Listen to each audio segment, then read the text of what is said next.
اور تاخیر کے بعد ویسے جو نتائج تھے پہلے جو پی ایم ایل این کے حق میں آ رہے تھے وہ اچانک ان میں تبدیلی آتی ہے. اس نتیجے کو، اس الیکشن کو کیسے دیکھتے ہیں آپ؟ دیکھیں، بڑی صاف دو تین باتیں ہیں جو میں سمجھتا ہوں کہ بہت ہی اہمیت کی حامل ہیں. 70 پولنگ اسٹیشنوں کا رزلٹ آتا ہے تو مسلم لیگ آگے تھی. 130 پولنگ اسٹیشنوں کا رزلٹ آتا ہے تو مسلم لیگ آگے تھی. 150 کا آتا ہے تو مسلم لیگ آگے تھی. 190 کا آتا ہے تو مسلم لیگ آگے تھی. کیا بات ہے کہ 190 کے بعد پھر اچانک الیکشن کے رزلٹس آنے رک جاتے ہیں اور کئی گھنٹے رکے رہتے ہیں. تو اس کے بعد مسلم لیگ جو ہے نا وہ ہارنا شروع ہو جاتی ہے یا ہروایا جاتا ہے اس کو. اور میں پہلے بھی کہہ چکا ہوں، یہ ڈسکا کے الیکشنوں کے بعد میں نے ایک ویڈیو میسج میں یہ بات کہی تھی کہ جب بھی کبھی الیکشنوں کے رزلٹ میں جو ہے وہ دیر ہونا شروع ہو جائے تو سمجھ لیں کہ آپ کا ووٹ کہیں نہ کہیں چوری ہونا شروع ہو گیا ہے. تو سب بھائی اتنا شہر کا یہ حلقہ ہے اور پولنگ اسٹیشن آدھے گھنٹے کے سفر سے زیادہ نہیں ہے.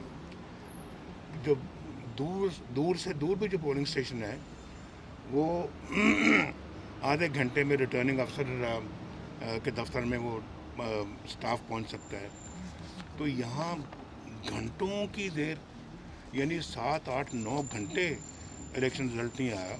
یہ کیا ظاہر کرتا ہے؟ اور پھر اس کے بعد وہ ٹرینڈ ریورس ہو جاتا ہے. جیتنے والا وہ جیسے ہی وہ دوبارہ رزلٹس آتے ہیں تو وہ پی ایم ایل ہارنا شروع ہو جاتی ہے. اور پھر مجھے ایک اور بات جو بڑی ضروری ہے وہ یہ ہے کہ 2018 کے الیکشن میں 40% ووٹروں نے ووٹ ڈالا، جس کو ٹرن آؤٹ کہتے ہیں. 40%. اور وہ اپنا 40% 2018 میں تھا اور اب 21% ووٹروں نے ووٹ ڈالا ہے. جب 40% تھا تو مسلم لیگ نون نے اس وقت 34,626 ووٹ لیے. یہ ریکارڈ کی بات ہے. اور پھر آج یعنی کل کے الیکشنوں میں مسلم لیگ نون نے 15,473 ووٹ لیے ہیں. پیپلز پارٹی نے 2018 میں اس الیکشن میں 7,236 ووٹ لیے. 7,236. اور اب وہ لے رہی ہے 16,156. جب 40% ٹرن آؤٹ تھی تو پیپلز پارٹی 7,000 ووٹ لے رہی ہے. اور اب جب کہ 21% ٹرن آؤٹ ہے تو پیپلز پارٹی 16,156 ووٹ لے رہی ہے. پی ایم ایل 34,000 لے رہی ہے اور اب پی ایم ایل 15,000 لے رہی ہے. یہ میرا خیال ہے کہ جس کو نہیں بھی کچھ سوجھ بوجھ وہ بھی ان نتائج سے سمجھ جائے گا کہ یہ دھاندلی نہیں تو پھر کیا ہے. اور پھر ٹوٹل پولنگ اسٹیشن 2,076 ہے. 190 میں مسلم لیگ جیت رہی تھی، 190 کے بعد مسلم لیگ ہارنا شروع ہو گئی، اور وہ بھی کئی گھنٹوں کی تاخیر کے نتائج آنے کے بعد.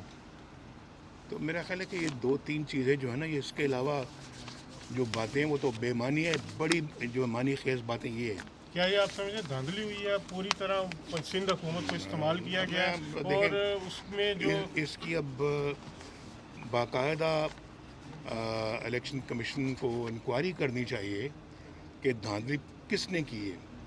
رزلٹس کیوں رکے رہے، گھنٹوں رکے رہے. اور پھر 40% جب ووٹ پڑتا ہے تو جو ہے نا وہ کم پڑتا ہے پیپلز پارٹی کو. جب 21% ووٹ پڑتا ہے تو وہ ڈبل ہو جاتا ہے. یہ منطق میں نے آج تک نہ سنی نہ دیکھی کبھی. میاں صاحب کیا سمجھتے ہیں، کسی نے بڑے مقصد کو چھوڑ کر چھوٹی چیز پہ سمجھوتا کر لیا ہے کسی نے؟ میرا خیال ہے کہ اگر ایسا نہ ہوتا، اگر یہ اپنا اس طرح سے ہیرا پھیری دھاندلی نہ کی جاتی تو یہ ملک کے لیے بہت اچھا تھا. اور ان کے اپنے لیے بھی جنہوں نے کی ان کے اپنے لیے بھی بہت اچھا تھا. اب آپ کا لائے عمل کیا ہے؟ آپ کیا سمجھتے ہیں کہ الیکشن کمیشن کو کس طرح نوٹس لے؟ جیسا ڈسکا کے میرا خیال ہے جو کہ ہوا تھا اس کو اس میں پریسیڈنٹ سیٹ ہو چکی مفتاح ہے. اسماعیل صاحب نے خط لکھا ہے اور وہ بھی تفصیل مفتاح اسماعیل صاحب اور پارٹی کے دوسرے لیڈرز غالباً کل مزید عوام کو بتائیں گے. اور یہ سراسر صریحاً دھاندلی ہے. بشیر میمن صاحب کا ایک ایشو آیا، انہوں نے بہت ساری چیزیں سامنے لے کے آئے ہیں اور انہوں نے کہا کہ پرائم منسٹر نے ان کو خود بلا کے آپ اور مریم بی بی اور دوسرے جو لوگ ہیں ان کے خلاف مقدمات بنانے کو کہا. اور یہ ساری چیزیں ان کا یہ الزام ہے کہ یہ پرائم منسٹر ہاؤس سے ساری ارینج کی جاتی ہے. کیا آپ سمجھتے ہیں کہ پچھلے 2.5-3 سال کا جو احتساب ہے وہ پرائم منسٹر کے کہنے پہ ہو رہا ہے؟ تو اور یہ میرا ساری خیال ہے چیزیں کہ اس سے بڑا گواہ اور کون ہے جو خود کہہ رہا ہے جی کہ میں نے آپ نے جو نہیں کیا وہ میں نے اپنا نیب کے چیئرمین کو ایک فون کر کے تو میں نے وہ سب کچھ کروا دیا. اور وہ یہ بھی بتا رہے ہیں جی کہ مریم پہ بھی اور فلاں پہ بھی ٹیررزم کے مقدمے بنا دو اور دہشت گردی کے مقدمے بنا دو. اور پھر اس سے زیادہ کیا ہے کہ انہوں نے یہ بھی کہا کہ قاضی فائز رضا کے خلاف آپ مقدمہ بنائیں. یہ کیا اس طرح سے ملک چلتے ہیں؟ اس طرح سے وزیر اعظم جو ہے نا وہ اپنی وزارت عظمیٰ چلاتے ہیں؟ اس طرح سے پاکستان کو چلایا جا رہا ہے؟ اور آج دیکھیں پاکستان کا کیا حال ہے. $1 بلین کے لیے آپ اپنا کشکول لے کے، وہ کشکول بھی وہ لوگ لے کے جا رہے ہیں جو کہتے تھے کہ کشکول اگر ہم کسی وقت لے جانا پڑا تو اس سے بہتر ہے کہ ہم خودکشی کر لیں. تو آپ خودکشی کرنے کے بجائے وہ کشکول لیے جا رہے ہیں، $1 بلین مانگ رہے ہیں.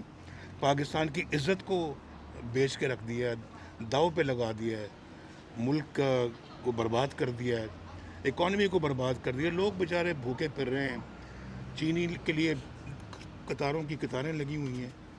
یہ ملک ایسے چلتے ہیں؟ آٹا نہیں لوگوں کو کھانے کو ملتا، دوائی نہیں ملتی لوگوں کو. اور اس کے بعد آپ دیکھیں یہ ویکسین جو ہے یہی اویلیبل نہیں ہے، کرونا کی جو ویکسین ہے. یہ کدھر لے جا رہے ہیں ملک کو؟ پاکستان کا کیا حشر کر دیا ہے. بشیر میمن کے جو ہے انکشافات ہیں اس پہ کوئی جوڈیشل انکوائری یا کوئی انکوائری ہونی چاہیے تاکہ جو تمام الزامات ہیں اس پہ پورا. میں سمجھتا ہوں کہ اب اس کے اوپر جو ہے نا وہ خود پارلیمنٹ کو کارروائی کرنی چاہیے. پارلیمنٹ اس معاملے میں خود مختار ہے، پارلیمنٹ کو اس کا نوٹس لینا چاہیے اور یہ جو اس چیز کو ان نوٹس نہیں جانے دینا چاہیے. ایک ذمہ دار آدمی نے ساری باتیں کی ہیں اور ہم اپنا اس چیز کو ان نوٹس نہیں جانے دیں گے. یہ بھی ہمارا عزم ہے انشاءاللہ. ارشد ملک صاحب والے کیس میں بھی یہی ہے کہ ان کو بھی دباؤ ڈال کے آپ پہ سزا دی گئی، تو وہ سارا معاملات کی اپیل اور دوسری چیزیں، تو کیا اس میں اب کسی کو شک